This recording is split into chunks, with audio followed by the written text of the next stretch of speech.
할렐루야. 하나님의 크신 사랑이 이 새벽에 우리 가운데 가득한 줄 믿습니다. 오늘 우리는 출애굽기 1장 1절로 22절의 본문을 통하여 하나님의 돌봄이라는 제목으로 말씀을 함께 나누도록 하겠습니다. 오늘부터 우리는 출애굽기 말씀을 묵상하게 되었습니다. 출애굽기는 저는 이렇게 생각합니다. 하나님의 절대 주권으로 계속 수놓아져 있는 말씀이라고 생각합니다. 그래서 하나님께서 구속사적인 관점으로 이 모든 말씀을 기록하였습니다. 이 구속사라는 말의 뜻은 바로 구원의 관점, 이스라엘 백성을 구원하시는 하나님에 대하여 말씀하고 있는 것입니다. 전능하신 하나님은 이 모든 세계를 통치하시고 보호하시고 다스리십니다. 그 다스림의 목적은 단 한 가지입니다. 택한 백성을 구원하시고 보호하신다라는 것입니다. 이번 출애굽기 말씀을 묵상하면서 우리 모든 성도님들께서는 어려운 현실 가운데서도 내가 누구인가, 하나님의 백성인 것을 믿고 하나님의 인도하심을 확신하며 그 말씀을 따라 우리가 살아가기를 예수 그리스도 이름으로 축원합니다. 오늘 본문은 두 대지로 구성되어 있습니다. 1절과 7절입니다. 애굽으로 이주한 야곱의 자녀들과 그 후손들이 기록되어 있습니다. 후손에 관한 보고서이죠. 야곱의 전 가족은 오늘 72명으로 포함되어 있습니다. 기록되었습니다. 그런데 이들의 후손, 이스라엘 백성이 애굽으로 이주하고 크게 번성하였다라고 7절에 말하고 있습니다. 7절을 보면 이스라엘 자손은 생육하고 불어나 번성하고 매우 강하여 온 땅에 가득하게 되었더라라고 말하고 있습니다. 그리고 8절로 22절은 이스라엘 민족이 크게 번성하는 것을 보고 경계심을 갖는 애굽 왕 바로가 나오고 있습니다. 그래서 애굽 정권은요, 이스라엘을 억압하게 되고 말살 정책을 펼치게 됩니다. 억압 정책은 11절에 보면 감독들을 그들 위에 세우고 그들에게 무거운 짐을 지워 괴롭게 하여 그들에게 바로를 위하여 국구성과 비돔과 라암셋을 건축하게 하니라 라고 했습니다. 14절에는요 더 큰 어려움을 주고 있습니다. 어려운 노동으로 그들의 생활을 괴롭게 하니 곧 흙 이기기와 벽돌 굽기와 농사의 여러 가지 일이라 그 시키는 일이 모두 엄하였더라. 이걸로 끝이 아니었습니다. 말살 정책, 말 그대로 이스라엘 백성의 출산을 저해하는 일을 진행합니다. 가장 무서운 정책이지요. 그래서 당시 히브리 산파 시프라와 부하라는 사람들에게 태어날 때 남자 아이거든 다 죽여라 라고 말했습니다.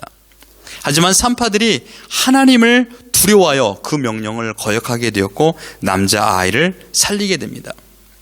그래서 바로 왕은 더 강력한 통치를 하게 됩니다. 이스라엘 민족 중에 태어난 모든 남자 아이가 있거든 그들을 다 죽여라는 명령입니다. 얼마나 더 무서운 명령입니까? 자기 부모가 자기 아들을 죽여야 됩니다. 이것이 오늘 본문의 전반적인 내용입니다. 오늘 우리는 이 본문을 통하여 세 부류의 사람을 말씀을 통하여 보게 되고요. 더 나아가 하나님께서 이 상황에서 어떻게 통치하는가를 보기를 바랍니다. 첫 번째 부류는요, 자신들의 정체성을 알지 못하고 있는 이스라엘 백성입니다. 여러분, 출애굽기 서신을 기록한 모세가 이 말씀을 기록한 목적이 있습니다. 그것은 너희들은 누구냐, 너희가 어떠한 백성이냐라는 것입니다. 너희들의 정체성, 이스라엘 민족의 정체성이 무엇인가를 가르쳐주기 위한 것입니다. 그저 너희는 애굽 왕 바로의 지배를 받아 노예로 살아가는 민족이 아니다라는 것입니다. 그러나 그들은요 계속적으로 노예의 삶을 살고 있으며 자신들이 누구인가를 깨닫지 못하고 있지 않았습니까? 그래서 하나님의 언약 백성인 것을 가르쳐주기 위하여 이 출애굽기를 기록한 것입니다. 그러므로 이 출애굽기 1장부터 시작할 적에 제일 먼저 누가 나옵니까? 야곱이 등장합니다. 너희들이 누구냐? 너희들이 조상이 누구냐? 바로 야곱이다. 야곱이 누구냐를 말하고 있습니다. 하나님께서 선택하신 하나님의 백성이다.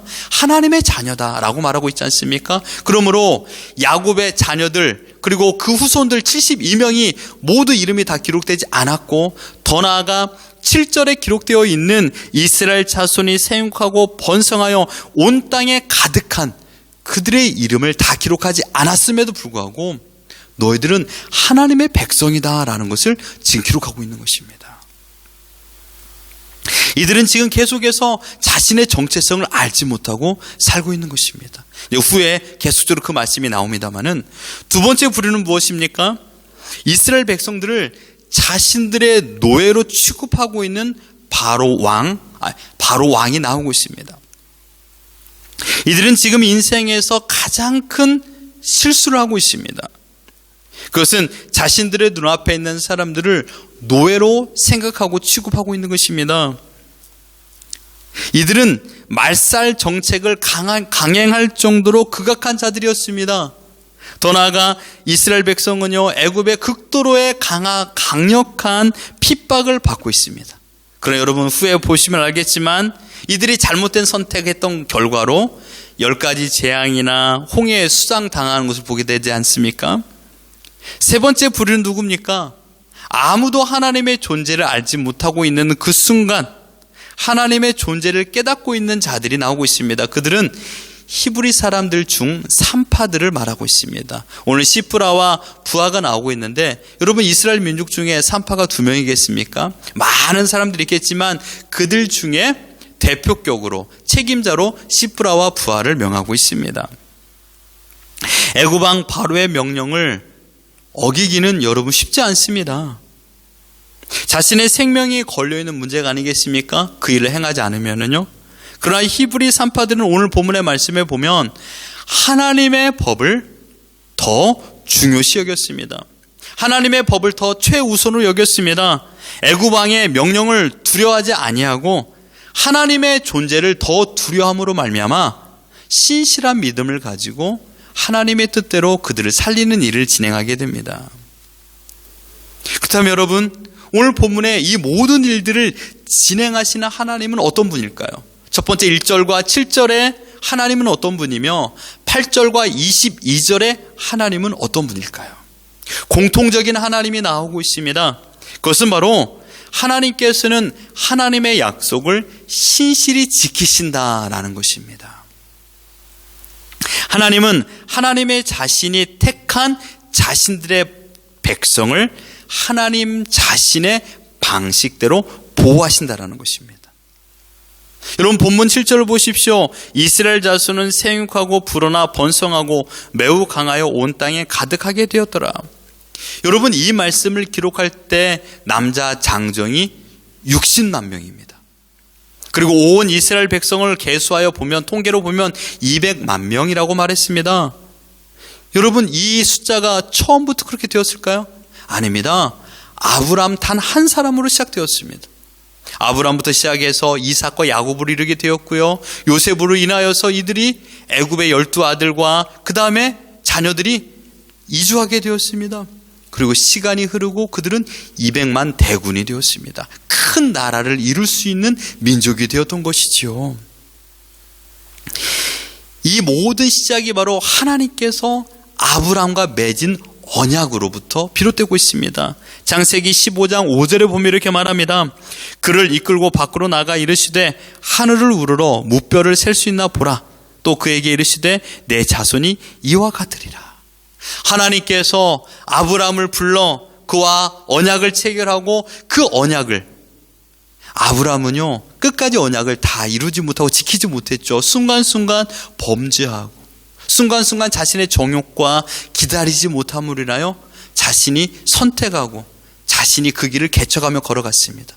그러나 하나님은요 끝까지 그 길을 지키시고 보호하시며 인도하여 주시는 것을 우리에게 보여주지 않았습니까?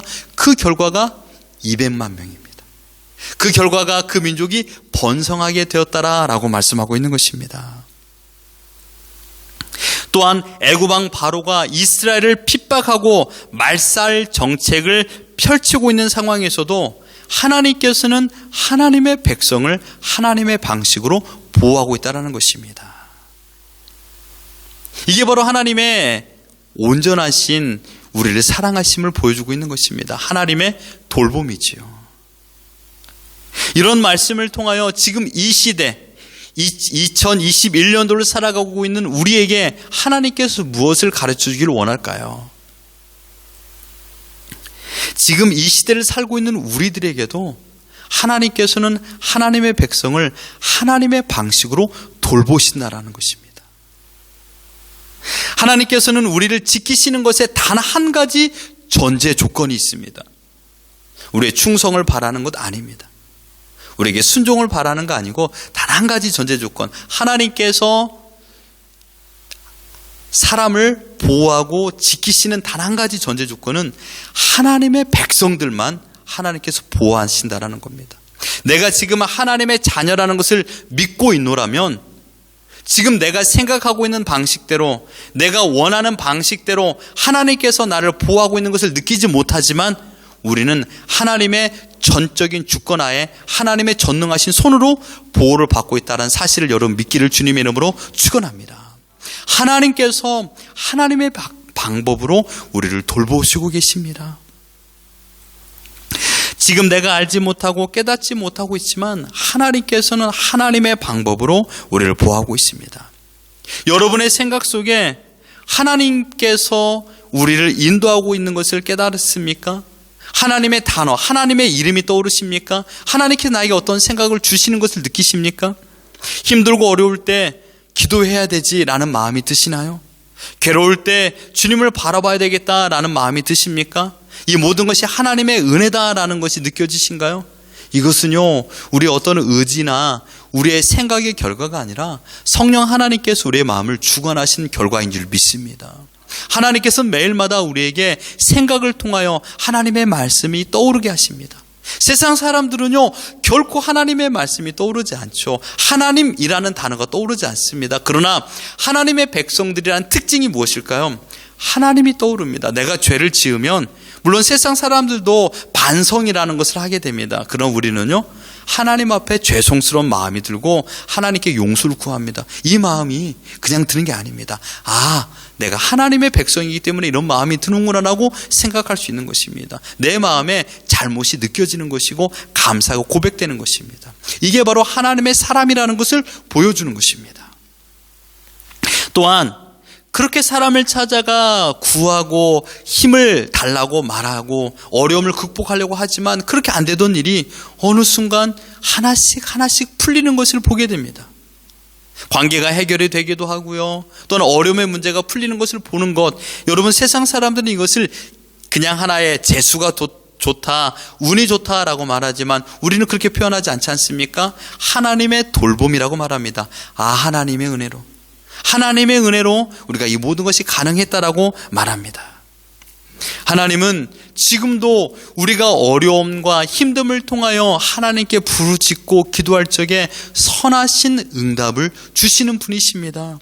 지금 이 순간 문제가 해결되지 않는다 하더라도, 환경이 100% 개선되지 않는다 하더라도, 내가 원하는 대로 문이 열리지 않는다 하더라도 하나님께서는요, 서서히 미풍을 불어서 홍해를 갈리워 주시는 분이십니다. 상대방의 마음을 바꿔주시는 분입니다. 상대방의 생각을 바꿔주시는 분입니다. 그 사람이 나에게 찾아와 내가 잘못했다라고 그저 100번 사죄하지 않는다 할지라도 하나님께서는 이 상황을 서서히 바꿔가십니다. 그 사람의 마음을 바꾸게 하고요, 나를 생각나게 하게 하고요, 그래서 더 좋은 길로 이끌어가고요. 설령 내가 잘못했다 할지라도 하나님께서는 그 일에 합력하여 선을 이루게 하게 하시는 분이고, 더 나아가 나의 잘못도 느끼게 하시게 하십니다. 내가 무엇이 부족한 것을 알게 하십니다. 때로는 상대방의 이야기가 나의 마음을 아프게 하기도 하지만 그러나 그 일을 통하여서도 나를 깨우쳐 주시는 분이 하나님이십니다. 이 어찌 이게 세상의 방식으로 가능하다라고 말할 수 있겠습니까? 하나님께서 하시는 위대한 방법인 줄 믿습니다. 이게 하나님께서 하나님의 백성을 돌보는 것입니다. 지금도 살아계신 하나님께서는 하나님의 자녀들에게 순전한 믿음을 원하십니다. 이 순전한 믿음이라는 것은 무엇일까요? 바로 지금까지 살아왔던 지난날 나를 지켜주셨던 분이 하나님이다라는 것을 고백하는 믿음입니다. 순전한 믿음은 다른 게 아닙니다. 하나님께서 나의 인생, 지금까지 살아왔던 어려움의 모든 문제를 해결하여 주셨다라는 것을 믿는 겁니다. 여러분, 시프라와 부하가 어떻게 그 시간까지 430년 동안 많은 사람들이 하나님을 떠나 있었습니다. 하나님을 전혀 알지 못했습니다. 그러나 그들을 통하여서 하나님의 살아계심을 보여주고 있습니다. 모세는 그들을 만난 적이 있었겠죠, 나중에 지나서. 그러나 그 고백을 들었을 적에 모세는 그들의 입술을 통하여 하나님을 온전히 믿었던 그 모습을 보았을 것입니다. 하나님께서는 언제나 어느 순간이나 하나님의 백성들을 보호하십니다. 우리도 마찬가지입니다. 괴롭고 힘든 일이 있었습니다. 그래서 지체하고 싶고 넘어졌던 우리의 모습이 있었습니다. 그러나 하나님께서는 언제든지 도움의 손길을 허락하여 주시고 인도하여 주십니다. 기억하십시오. 지난날 나를 지켜주신 하나님. 하나님은 하나님의 절대 주권으로 자신들의 백성들을 보호하십니다. 바로 여러분을, 저를 보호하십니다. 우리가 해야 될 것은 무엇입니까? 지금까지 지내왔던 모든 시간들을 감사하며 지금까지 지내왔던 시간들을 지켜주신 하나님을 더욱더 신뢰하는 것입니다. 우리가 얼마만큼 성장하고 성공할지 우리는 알지 못합니다. 성공을 우리가 제한할 필요는 없습니다. 하나님께서 우리를 성공으로 이끌어 가실 때가 얼마나 많이 있습니까? 그러므로 우리는 인생을 살아갈 때 오직 하나님만을 기대하셔야 됩니다. 우리가 누구인가를 잊지 마십시오. 분명 연약하고 부족하지만 하나님께서 함께 하시면 약할 때 강함이 되는 능력을 경험할 줄 믿습니다. 이스라엘 백성, 그 적은 민족, 세계를 비롯해 본다라면, 애국과 비교해 본다라면 너무나도 연약한 민족이었지만, 그런 하나님께서 함께 할 때 어떻게 되었습니까? 바로 왕의 콧대를 납작 누르게 만드는 하나님이십니다. 우리는 약합니다. 그러나 하나님은 강하신 분인 줄 믿습니다. 그 하나님을 신뢰하는 자에게, 그 하나님을 믿는 자에게 하나님의 강력을 나타내 볼 줄 믿습니다. 언제 시작할까요? 오늘입니다. 오늘 하나님의 강력을 믿으십시오. 그리고 우리가 누군가를 믿으십시오. 우리는 하나님의 백성이다. 우리 어제까지 누가복음 말씀을 통하여 보았지 않았습니까? 부활하신 주님, 그 주님이 우리와 함께하고 계십니다. 두려울 게 없다라는 것이죠. 하나님이 나와 함께하고 있다는 걸 보여주고 있습니다. 앞으로 출애굽기 말씀을 통하여 우리가 하나님의 백성이라는 것을 계속적으로 말할 것입니다.